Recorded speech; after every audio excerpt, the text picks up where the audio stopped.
sub-freezing weather which hampered the Bronx school firefighters was even more in evidence at what the department refers to as the Icehouse fire. The Icehouse fire occurred on February 2nd, Groundhog Day. But in 1961, the year of this blaze, no earth rodent would have dared stick his nose above ground. It was too cold. The temperature hovered between 3 and 6 degrees. Hoses froze to the ground, and often the lines had to be chopped from the ice to be moved. The Icehouse wasn't really an ice house. It only looked like one after the fire department arrived. Actually, the Icehouse was a furniture factory filled with highly inflammable woods and plastics.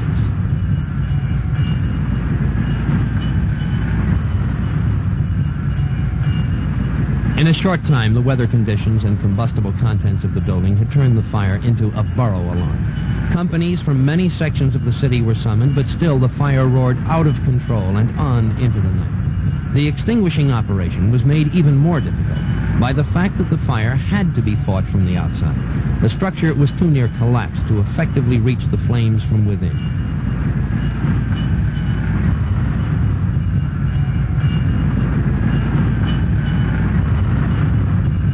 Though no snow had fallen during the night, it looked as if there'd been a raging blizzard. 2.5 feet of crushed ice covered the ground. Artificial snow created by freezing streams of water used in battling the flames. Although the fire was finally brought under control within 16 hours, companies stood by for a week because the plastics used in the furniture construction continually reignited. The department never leaves a fire before its men are sure it's out. But the Icehouse fire was a small problem compared to the challenges faced by the department in May of 1955. A multi-borough alarm fire, the department's second in 4 days, was sweeping a block-long lumber yard in Hollis, Queens. Nearby, a toy factory filled with large quantities of plastics and inflammable liquid was threatened. Closer still was a coal yard containing a number of oil storage tanks. In addition, there were more than 1,000 frame houses in the district toward which a 30-mile-an-hour wind blew sparks and burning brands. The area had all the potential of a great conflagration. And to add more problems to the job of containing and extinguishing the flames, the streets were narrow, unpaved, and often dead ends, making access to the flames extremely difficult. To make things even tougher, there was limited water supply and low pressure in the mains.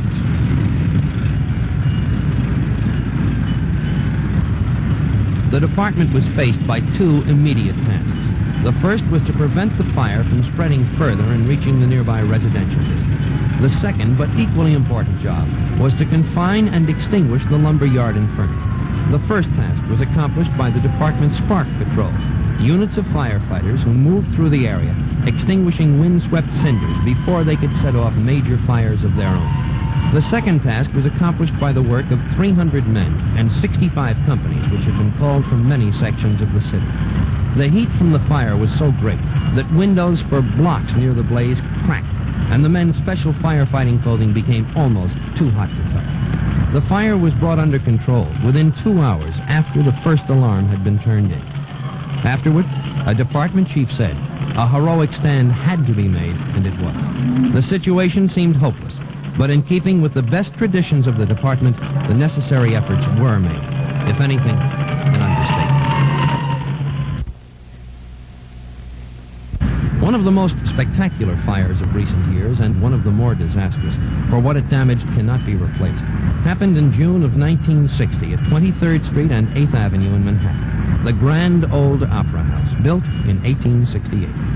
Fire department cameraman Ray Hellriegel arrived at the scene and began making these pictures just after the blaze had gone to 2 alarms. More were to be sounded.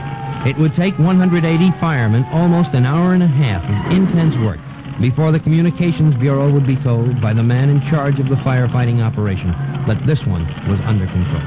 But these pictures show you what a fireman sees when he is one of the first on the scene, after the alarm box in his station house calls him and his partners to perform the work for which they trained.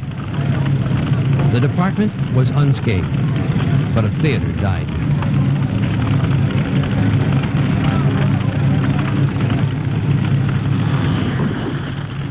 When an alarm sounds, the fire department doesn't stop to ask whether there really is a fire. Often it's an emergency where no danger of fire exists. It may be a loose barge on the river, or a collapsing building. Last year, the department answered nearly 20,000 emergency calls. In some cases, real tragedy had struck. Last March, when a Welfare Island bus plunged into the East River, taking 7 persons to their deaths, the department performed a remarkable feat in searching for, locating, and raising the submerged bus. Although the department has trained scuba divers to meet such emergencies, they are seldom needed in day-to-day operations.